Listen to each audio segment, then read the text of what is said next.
Sino nga ba ang mag-aakala na ang kilala nating bilang Simpleng tao ay isa pala noong gangsta rapper? Ako nga pala si Cyberflex at samahan nyo kong muling lakbayin ang dekada 90 kasama si Glock 9 noong siya pa ay gangster. Walang makakaligtas pagkalabit ko ng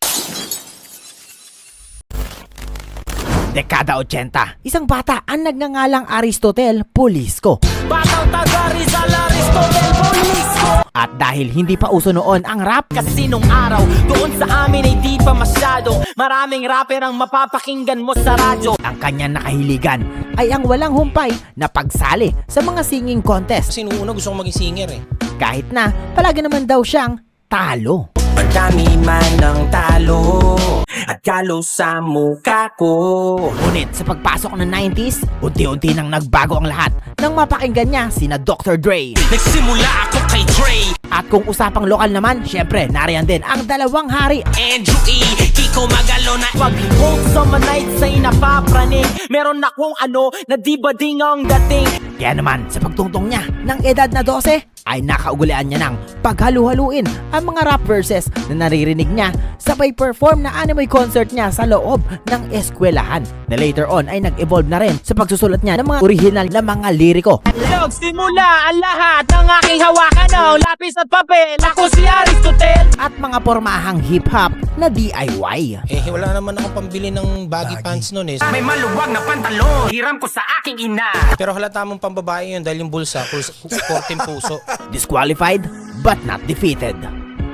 Makalipas ang ilang taon na pagsasanay, tila gusto nang seryosohin nang nooy bagito pa lamang at 17 anyos na aris ang rap. Let's start from the beginning. Lumuwas sa Maynila, di nyo kayang pigilin, hilingin man ng may luha. Kaya naman noong 1995, habang naka-uniforme ay binitbit ni Aris hindi lang ang kanyang bag kundi pati na rin ang kanyang pangarap at mga baon na letra na nakapaloob sa kanyang utak para sugurin at subukin ang kanyang talento sa nooy patok na platform ni Andrew E para sa mga aspiring rappers na The Drive-By Show. Alis sa drive-by show. So, to all the Metro Manila people, listeners, and isa lang ang sasabihin ko sa inyo, please welcome in the house. Eto na, ang pinakaihintay natin yung bakbakan niya. Taglay ang kanyang first rap name na Venom. Pinaganda ang mabuti gamit ang Venom flow. Ngunit sa kasabang palad, siya ay nadiskwalipika dahil Sa paligsahan talunan kasi nga ay nagmura.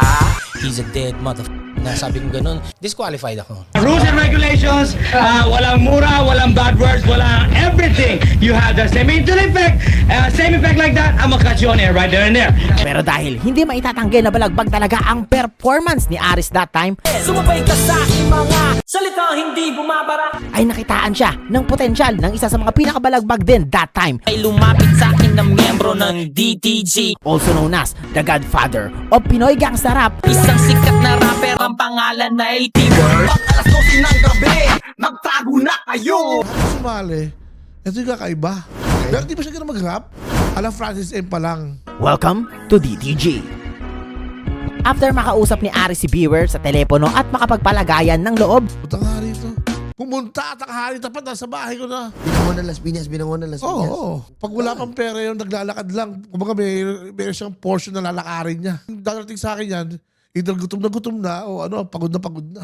Ganun talaga kaseryoso si Aris. ay sinabak na agad siya ni Beware sa kung saan-saan. Katulad na lamang ng mag-audition sila sa Polycosmic na ayon sa kwento ni Glock 9 ay ginupitan pa nga daw siya noon ng buhok ni Beware para mas magmukhang hip-hop bago siya mag-perform. Kinuha yung clipper, in-undercut yung si Beware. Sabi nila sa akin noon ay ganito dapat daw aking format dating. Yun nga lang, palpak pa rin ang kanilang audition. Dumadayo para lang makanta yung hinalo kong letra na sasamain. Ganun pa man, dinala rin daw siya nito kay Andrew E. At pagkatapos nun, ay binigyan siya ng option ni Beware kung gusto niyang mapunta sa Ghetto Dogs, isang super group na itinayo ni Andrew E. O isasama na lang siya ni Beware sa DTG. At ito ang kanyang sagot. Ang sinabi ko sa kanya, sa'yo ako unang umuo kaya sa'yo ako. Sabi nga ganun. Operation G9. At dahil opisyal na miyembro ng DTG si Aris, bilang upgrade, hindi lang sa skills, kundi para na rin mas bumigat pa ang lineup ng kanilang koponan, ay ipinakilala ni Beware ang tunog ng grupong Bone Thugs na agad namang inuwi ni Aris upang pag-aralan ang naturang estilo. dekada 90 nang ako'y magkagusto sa tugtugang pinilit kong pag-aralan ng gusto. inintroduce nila sa akin, pare, pakinggan mo tong Bone Thugs and Harmony. Kaset pa yun eh. Habang nagigib akong tubig, o kaya naghuhugas ako ng plato, talagang pinapakinggan ko siya. At makalipas lamang ng isang linggo sa kanyang pagbabalik, ay ginulat ni Aris ang buong studio ng DTG. Ngunit ang ako'y nagsimulang tumula, ang lahat ay nabigla. Nang mapakinggan nila ang tila kuwang-kuwa at malatagalog na bersyon daw ng estilo ng Bone Thugs. Behold, Glock 9. Ang palaminaw, hindi realisar, when the bomb in the pit, run on my mental. Nag-isip din na sandamakmak na rap name si Beware hanggang sa mapagkasundo na ng dalawa ang pangalang. Sabi niya, pili ka dito. Ito, Glock 9. Gawin na lang natin GLOC 9. Ganyan. G-L-O-C, dash to the 9. Ano pa man, syempre malupit yung name na yun pero nasa talent pa rin yan ng individual na artist. In short, grupo sila kaya credit sa kanilang pareho. And ayun naman kay Glock 9. Naka-IPO na yan. And also, obvious naman siguro kung saan hinango yung first word ng pangalan niya, di ba? Kaya ang meaning naman daw ng 9 ay nanggaling pa rin sa Bone Thugs na kung tawagin ay 99 style. Isang tawag sa uri ng speed rap na pinauso ng Bone Thugs.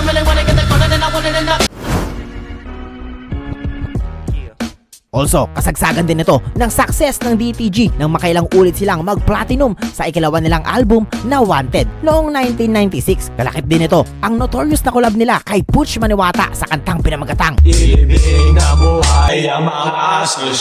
At dahil nga, pumutok talaga ng husto. Syempre tuwang-tuwa yung label nila kaya naman minadali agad sila gumawa ng panibago pang projects. However, that time, kailangan talagang bumalik ni Beware papuntang Canada para mag-asikaso ng mga personal matters. Kaya naman, inoffer ni Beware ang isang deal kung saan mag-iiwan daw siya ng ilang rapper kabilang si Glock 9 Aalis kasi siya, papalit daw ako. para gampanan ang mga upcoming projects ng DTG. Ngunit, ang sabi ng label ay magpasa muna daw sila ng demo at kung pasado, dun lang nila papayagang makaalis si Beware. The Kings of the Underground Duo.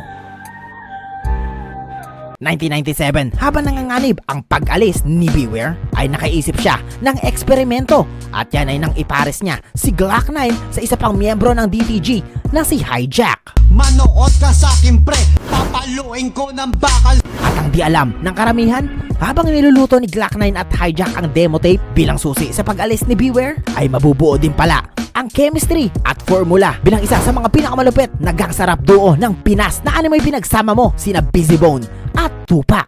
Lahat ng ayaw sa amin, mga p***nyo. Ay tinigay ko 37 kasama gangsta for life. At after pabilibin at pangangahin ang kanilang record label, Eto na to. Eto na. Sa pictorial na kami, ganyan. May katabi akong aso, di ba? Doon sa Hingley. syempre matagumpay din nila napalipad si Beware patungong Canada habang binubulabog na rin nilang dalawa ang underground scene ng Pinas. Sa isang malilim na panahon, naghari ng dalawang kampo. Mag-ingat na kayo, desperate ang basihan. Nang ilabas nila ang Kings of the Underground Kings of the underground. Kada ba namin ang depths of field? Batum-batum yan na baganitil.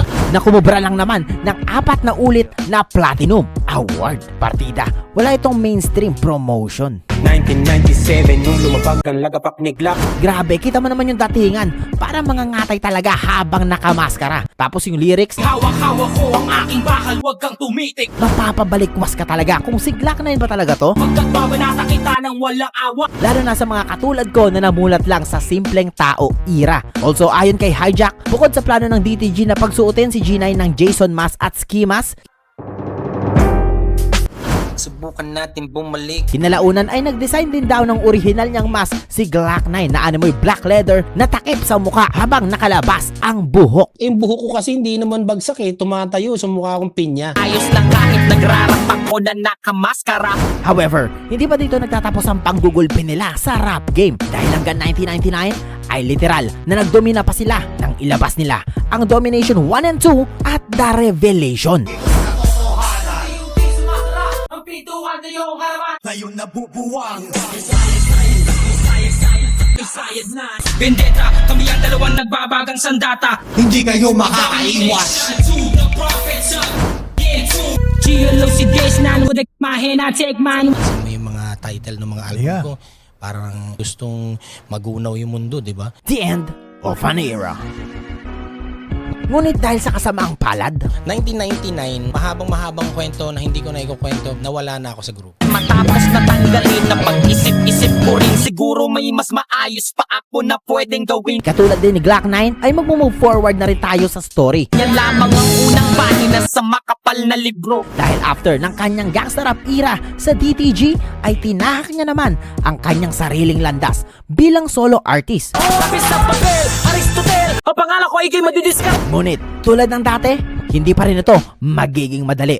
Naglalakad sa ermita, abot ang pagtataka. Taon mong pinaghirapan, masasayang lang pala. Dahil dito talaga siya mas susubukin. Kayod ng buto sa kusina, gising ng maaga para lamang kumita. At patitibayin. Puro palaki doon, puro pasakitan, sa aking ibinabato. Lagi sumasalubong sa hangin. Ng panahon. Di naglaon ay puno na ng latay aking likod. Para lang sa mikropono ay lumalakad ng paluhod. Ako nga pala si Cyberflex. Magtatagumpay nga pa si Glock 9 sa pagpasok ng taong 2000. Naglalakad na mag-isa papunta sa opisina. Dala ang demo, baka sakaling maipakita. Hit like, subscribe, at abangan ang part 2. Hayaan mo nga po na ang magsabi sa'yo na papunta ka pa lang, ipabalik na ako. Let's go.